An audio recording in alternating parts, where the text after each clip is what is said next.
Here we are 1 month in, and the terrarium is crazy. It's a jungle. Now, I did add a little extra moss that you'll see on the tree branch, which holds up our lighting inside. Uh, yeah, I did add a little moss there, and I also added some spike rush and some alligator weed. Here's the terrarium with it all cleaned up, and oh my god, you guys, it's beautiful. And it's full of plant life. It's crazy. There's actually a rain tree, what I believe is a rain tree right there in the front of the terrarium. And yeah, it's crazy. I did not expect this. And I think this is really cool. Now, as a terrarium, keep in mind, I'm still new to this. I'm sure there are people that could do better, like landscapes, and they could plant very specific things in their projects. But this is kind of chaotic and very low budget, and it's bucket ponds all the way. Yeah, that little tree in there will quickly outgrow the terrarium, and I'm not sure what's going to happen. But looking at the side of the project with the lid opened up, and it's crazy in here, you guys. It's actually beautiful. And I know I keep saying this about some of our recent projects, but I feel like I'm stepping back into the Jurassic or something. It's amazing in here. This moss in the front has done very well, and we'll take another look at that closer in just a moment. We have some interesting plants which have appeared on the backside on the left there. And if you did not watch the build video, you should be informed that we have a light inside of the project, and it's held up by a tree branch. Yeah. I did add some moss there on top of that branch. And that moss I thought was dead, but it looks like it's going to recover. I see some growth. That little rain tree, I did touch it a few times while I was wiping off the condensation on the terrarium, so it gets kind of droopy and sad. It should recover in a little while. Here's a look at that moss. It's beautiful, you guys. Yeah, I don't know what species this is. I have no idea. And it doesn't really matter too much to me because it's growing in our project. It likes the way that I do things, and I like the way that it responds. Now, I did add a little bit of spike rush in here, not a lot, and I know I've been using spike rush in everything, but that dark node there to the left, that is spike rush. All of these little stringy things, they are all spike rush plants. And it looks like it's going to take over. It's over here, it's over there, it's everywhere. These things, I'm not sure what they are. I want to think that it's some kind of like wild lettuce or something. But they're also doing really well here on the backside of the terrarium. And, I could imagine people like paying money to plant little things like this in their terrestrial projects. Now, I did increase the water level quite a bit, and I actually added some duckweed in here, so it's more of a pollinarium at this point. But that water level is very low. It's very, very low, so I'm going to just call it a terrarium as is.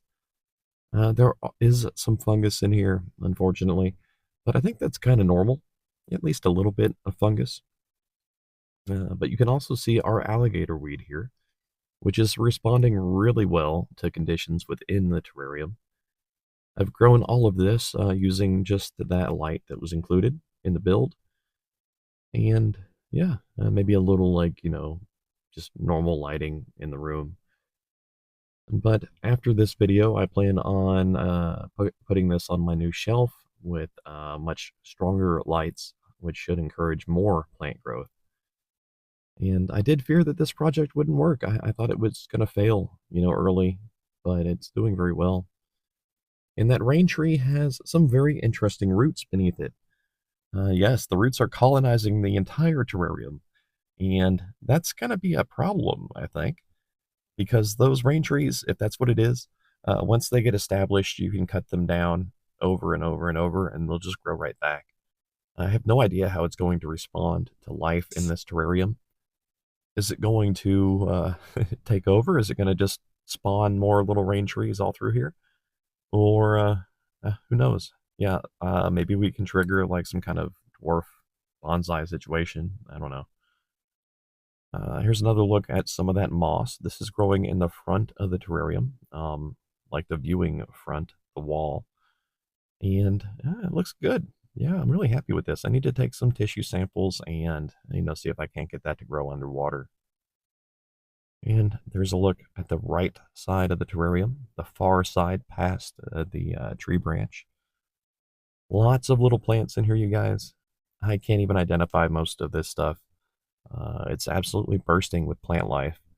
And I think that's a combination of the soil that I used and the moss that we used as well.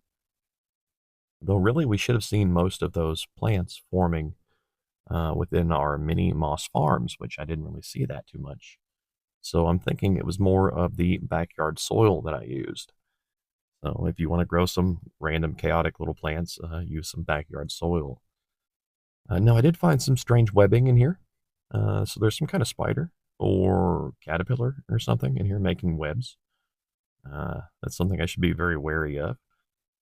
Um, Early on in this project, we did see a few mosquitoes emerge, surprisingly, and I had to keep it sealed up for a while until they kind of starved to death, which sounds cruel, but they're mosquitoes, and we'll be okay. We can lose a few. Now, a lot of people seem to think that I'll have like all of my jars infested with mosquitoes, and no, it's not really a problem.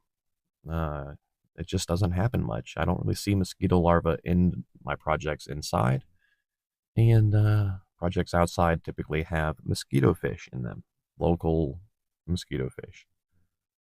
But here's a look at the terrarium. It's beautiful. I really like our little lighting that I built into it. I know it's not perfect. I know there are better ways to do things, but keep in mind this was very low budget. I spent like $13 on this, and it's perfect. It's great. I love seeing this on the shelf. That internal lighting is like really special, especially in a dark room. And yeah, I would like to give you a link to like purchase a light like that or whatever. I don't really do affiliate links though. I tried it a little bit in the past and I made like 26 cents, something like that. So I don't really do affiliate links much. I can't really direct you to where to get a little light like this, but you can find something similar on Amazon, I'm sure. I'm going to go ahead and mist the tank now. There are isopods and some other insects and things in here, probably some earwigs and millipedes. But, with the tank so overgrown, we're not going to see them. They're hidden down in the rocks and in the substrate, and that's okay. I'm not going to break this down so we can find out if there's been an isopod in here somewhere. But big thank you to my YouTube members, Patreon supporters, and everyone watching this video. You guys are awesome. If you're new to the channel, thank you for joining us. Please leave a comment. Our little community is very friendly, and look forward to hearing from you. So have a great day. Thank you for watching.